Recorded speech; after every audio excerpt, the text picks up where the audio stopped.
Perkenalkan, nama saya Iren Lintang Ardini, NPM 19080267. Pada kesempatan kali ini, saya akan melakukan praktikum fisiologi tumbuhan acara keempat dengan judul Pengenalan Pupuk Transportasi Air pada Tumbuhan Hidroponik.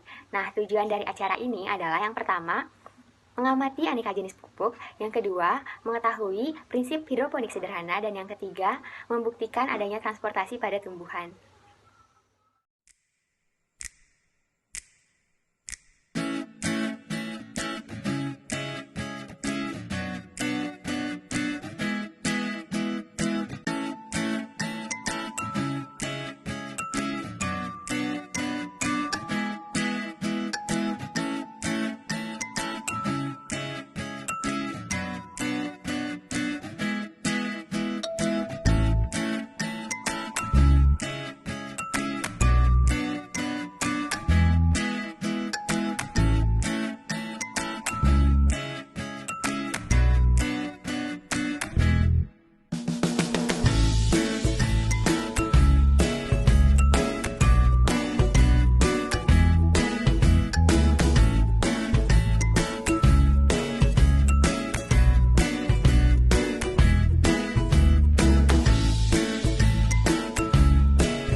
Berdasarkan pengamatan yang telah dilakukan, diketahui bahwa jenis pupuk TSP berwarna abu-abu dan berbentuk butiran.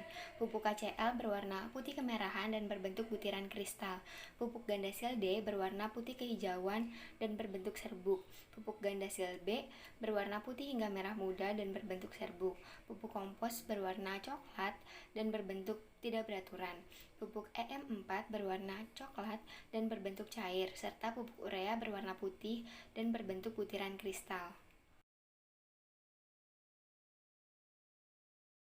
Berdasarkan hasil pengamatan, diketahui bahwa pupuk TSP memiliki ciri yaitu berwarna abu-abu dan berbentuk butiran.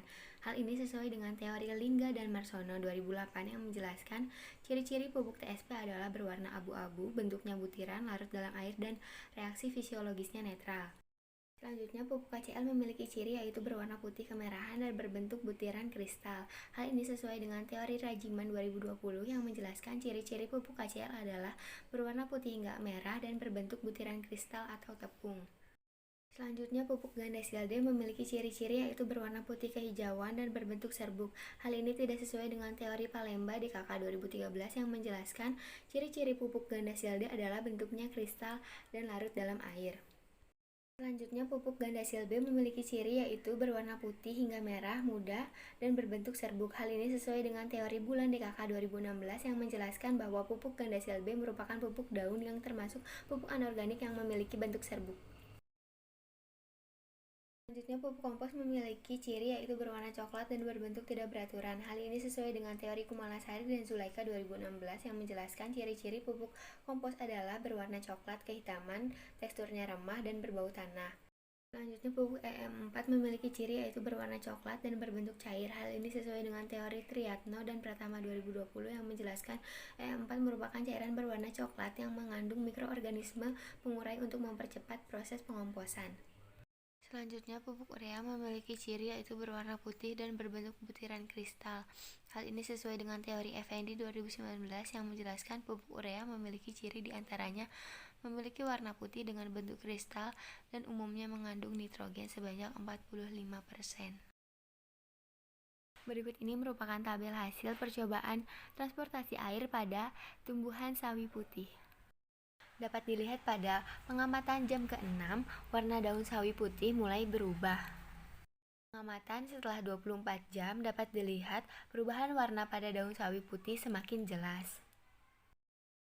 Berdasarkan hasil praktikum yang telah dilakukan, dapat diketahui bahwa terjadi perubahan warna daun sawi putih akibat pewarna makanan. Hal ini dapat terjadi karena adanya berkas pengangkut dan daya hisap daun.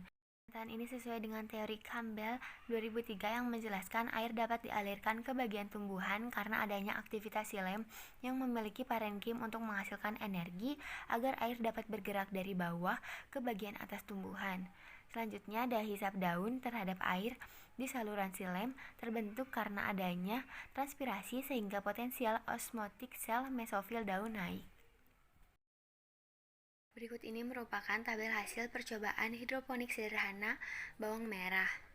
Hidroponik bawang merah dengan air minum pada minggu ke-1 terjadi pertumbuhan akar. Pada minggu kedua terjadi pertumbuhan akar dan tunas. Pada minggu ketiga terjadi pertumbuhan akar dan daun. Hidroponik bawang merah dengan air sumur pada minggu pertama terjadi pertumbuhan akar dan daun, pada minggu kedua terjadi pertumbuhan akar dan daun, pada minggu ketiga terjadi pertumbuhan akar dan daun. Hidroponik bawang merah dengan air cucian beras pada minggu pertama, kedua, dan ketiga tidak mengalami pertumbuhan. Berdasarkan hasil percobaan tersebut, diketahui bahwa bawang merah dapat tumbuh di air sumur dengan baik karena air sumur mengandung zat-zat yang baik bagi tumbuhan. Hal ini sesuai dengan teori Rajab 2016 yang menjelaskan air sumur mengandung fosfor, zat kapur, dan besi yang baik digunakan untuk penyiraman tanaman. Selanjutnya diketahui bahwa pertumbuhan bawang merah di air minum lebih lambat dibandingkan di air sumur. Hal ini dapat terjadi karena kandungan air minum lebih sedikit dibandingkan air sumur. Hal ini sesuai dengan teori dari Aldana Virina 2016 yang menjelaskan air minum dalam kemasan tidak boleh mengandung zat kimia seperti besi, mangan, zat organik, kadium yang melebihi batas karena dapat berbahaya bagi kesehatan manusia. Selanjutnya, bawang merah pada air beras tidak dapat tumbuh pada percobaan ini. Padahal, air beras memiliki kandungan yang baik untuk pertumbuhan tumbuhan. Hal ini berkaitan dengan teori Wardiah DKK 2014 yang menjelaskan air beras mengandung mineral dan senyawa organik yang dapat membantu pertumbuhan tanaman seperti karbohidrat, nitrogen, fosfor, kalium, magnesium, sulfur, dan besi. Tumbuhan bawang merah pada air beras tidak dapat tumbuh karena mengalami pembusukan akibat patogen, contohnya jamur. Hal ini sesuai dengan teori Adi dan Suganda 2020 yang menjelaskan bahwa bawang merah dapat busuk diakibatkan patogen seperti jamur, Fusarium, Oxysporum, sp. cepae. Berdasarkan praktikum yang telah dilakukan, dapat ditarik kesimpulan yang pertama, pupuk TSP berwarna abu-abu dan berbentuk butiran, pupuk HCl berwarna putih kemerahan dan berbentuk kristal, pupuk Gandasil D berwarna putih kehijauan dan berbentuk serbuk, pupuk Gandasil B berwarna putih hingga merah muda dan berbentuk serbuk, pupuk kompos berwarna coklat dan berbentuk tidak beraturan, pupuk EM 4 berwarna coklat dan berbentuk cair, serta pupuk urea berwarna putih dan berbentuk butiran kristal. Kedua, prinsip hidroponik sederhana yaitu melakukan penanaman bawang merah pada media air, misalnya air minum, air sumur, dan air cucian beras. Ketiga, adanya transportasi air pada tumbuhan dibuktikan dengan terjadinya perubahan warna pada daun sawi putih menjadi merah, ungu, dan coklat akibat pewarna makanan setelah direndam selama 6 dan 24 jam.